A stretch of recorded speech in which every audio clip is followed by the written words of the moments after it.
మరొక breaking news చూస్తున్నాం. రొట్టెల పండుగ సందర్భంగా లక్షలాది మంది భక్తులతో నెల్లూరు కిటకిటలాడుతుంది. అధికారుల అంచనాలకు మించి భక్తులు తరలివస్తున్నారు. దర్గా ఆవరణ సరిపోకపోవడంతో దూర ప్రాంతాల నుంచి వచ్చిన భక్తులు పార్కింగ్ ప్రదేశాలు రోడ్లపైనే విశ్రాంతి తీసుకుంటున్నారు. బారా షాహీదులు సమాధులను దర్శించుకొని స్వర్ణాల చెరువులో స్నానాలు ఆచరించి రొట్టెల మార్పిడి చేసుకుంటున్నారు. ఇవాళ బారా షహీదుల గంధ మహోత్సవం జరగనుంది. కోటమిట్ట అనీనియా మసీదు నుంచి 12 బిందెల్లో గంధం దర్గాకు తీసుకువస్తారు. ఆదివారం తెల్లవారుజామున కడప పెద్ద దర్గా పీఠాధిపతి మాలిక్ ఆరిఫుల్లా హుసైని ప్రత్యేక ప్రార్థనలు చేసి గంధాన్ని బారా షాహీదులకు లేపనం చేస్తారు. అనంతరం భక్తులకు పంచుతారు.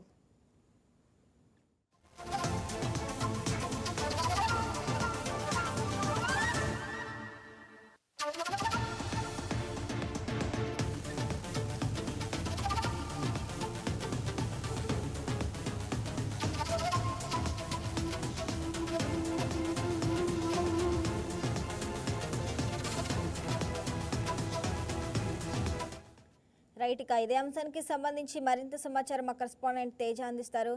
తేజ, చెప్పండి, నెల్లూరులో రొట్టెల పండుగ సందర్భంగా అయితే భక్తుల రద్దీ ఎలా ఉంది?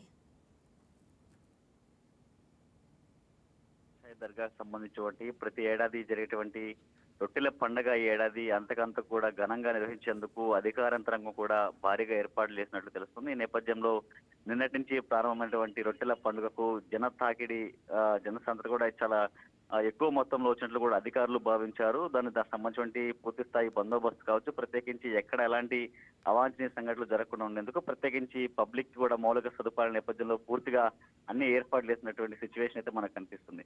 ఒకసారి మనం విజువల్స్ చూడవచ్చు. తొలి రోజే ఊహించిన రీతిలో పెద్ద మొత్తంలో ఈ గతంలో జరిగినటువంటి రొట్టెల పండుగల్లో తొలి రోజు కూడా జనసాంద్రత కావచ్చు, ప్రత్యేకించి భక్తుల యొక్క తాకిడి తక్కువ ఉంటుంది. కానీ ఈ ఏడాది మాత్రం 2026 సంబంధించిన రొట్టెల పండుగలో తొలి రోజే భక్తుల తాకిడి సుమారు లక్షల సంఖ్యలో భక్తులు సుదూర ప్రాంతాల నుంచి తరలి వచ్చినట్లు కూడా అధికారులు నిన్నటి రోజున కూడా అంచనా వేశారు. అయితే రెండవ రోజు నేడు రాత్రి గంధ మహోత్సవం అత్యంత వైభవంగా జరుగుతుంది. నెల్లూరు నగరంలోని కోటమిట్ట ప్రాంతం ఉన్నటువంటి అమీనియా దర్గా నుంచి సుమారు 12 బిందెల్లో కూడా ఇటు కడప దర్గాకు సంబంధించినటువంటి మఠపీఠాధిపతులు, ప్రత్యేకించి ఇరు దర్గాకు సంబంధించినటువంటి ఆ మఠపీఠాధిపతులు కూడా కలిసి యొక్క గంధ లేపనాన్ని అక్కడి నుంచి ఊరేగింపుగా బారా షాహీద్ దర్గాకు తీసుకొస్తారు. ఈ యొక్క ఉత్సవాన్ని ఊరేగింపు చూసేందుకు సుదూర ప్రాంతాల నుంచి ఇటు 2 తెలుగు రాష్ట్రాలే కాక ఇతర ప్రాంతాల నుంచి దేశ విదేశాల నుంచి కుల మతాలకు అతీతంగా కూడా భక్తులు యొక్క గంధ మహోత్సవ వేడుకల్లో పాల్గొనే పరిస్థితి. అయితే ఈ రోజు గంధ మహోత్సవం సంబంధించినటువంటి 12 బిందెలతో తీసుకొచ్చినటువంటి లేపనాన్ని ఏదైతే ఉందో గంధాన్ని కూడా అక్కడ ఉన్నటువంటి బారా షాహీద్ దర్గాలకు సంబంధించినటువంటి 12 సమాధులకు కూడా ఈ యొక్క గంధాన్ని లేపనం చేసిన అనంతరం తెల్లవారుజామున స్వర్ణాల చెరువులో గంధాన్ని కలిపిన తర్వాత భక్తులకి ఆ యొక్క గంధాన్ని కూడా ప్రసాద రూపంలో కూడా అందించేటువంటి ప్రక్రియ జరుగుతుంది.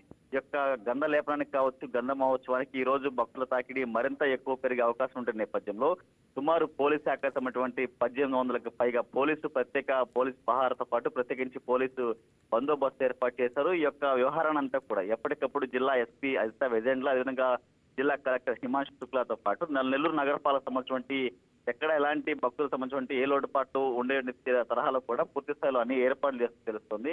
అయితే ఈ రోజు మాత్రం ఉదయం తెల్లవారుజామున 5 గంటల నుంచి బారా షాహీద్ దర్గాకు సంబంధించిన ప్రత్యేక క్యూ లైన్ లో కూడా భక్తులను దర్శన నిమిత్తం కూడా అలౌ చేసినటువంటి పరిస్థితుంది. మహిళలకు అదేవిధంగా మగవారికి ప్రత్యేకంగా 2 క్యూ లైన్లు ఏర్పాటు చేశారు. ఉదయం 5 గంటల ప్రాంతం నుంచే పెద్ద సంఖ్యలో భక్తుల తాకిడి మరింత పెరిగింది. అయితే ఈ 5 రోజుల పాటు సుమారు 10 నుంచి 20 లక్షల వరకు జనాభా ఏడాది తరలి వస్తారని చెప్పేసి అధికారులు అంచనాకు వచ్చారు. ఈ నేపథ్యంలో కూటమి ప్రభుత్వం కూడా ఈ యొక్క రొట్టెల పండుగను రాష్ట్రీయ పండుగ గుర్తించడం, ప్రత్యేకించి ఈ యొక్క పండుగకు ఈ ఏడాది 10 కోట్ల రూపాయలు కూడా నిధులను ప్రత్యేకంగా ఏర్పాటు చేసిన పరిస్థితుంది. అయితే ఈ రోజు జరిగేటువంటి గంధ మహోత్సవానికి మాత్రం సుదూర ప్రాంతాల నుంచి పెద్ద మొత్తంలో కూడా భక్తులు తరలి వస్తున్నారు. అయితే ఇప్పటి వరకు కూడా నిన్నటి నుంచి సుమారు గడిచినటువంటి 24 గంటల్లో అక్కడ అందునటువంటి వివాహ రొట్టె, సౌభాగ్య రొట్టె, ఆరోగ్య రొట్టె, విదేశీ రొట్టె, అదేవిధంగా ఉద్యోగ రొట్టె వంటి ప్రధాన కొన్ని రొట్టెలకు మాత్రం డిమాండ్ కనిపిస్తుంది.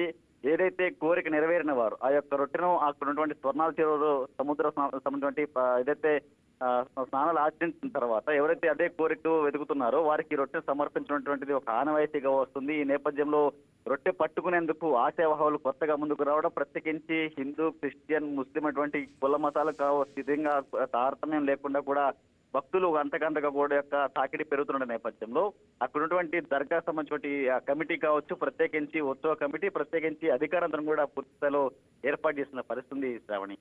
Right Teja, thanks for the updates.